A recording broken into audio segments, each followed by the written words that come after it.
Ito pala ang gustong makuha ni Gerald Sibayan kay Ai de las Alas. Ang pag-iibigan ni na Ai de las Alas at Gerald Sibayan ay nagsimula noong 2014.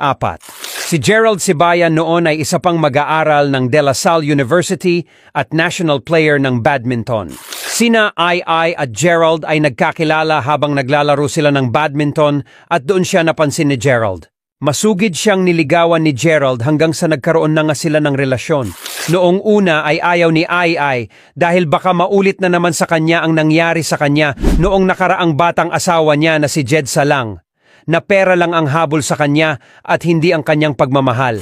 Pinatunayan naman ni Gerald na mahal niya si Ai, kaya sinagot siya nito at naging sila.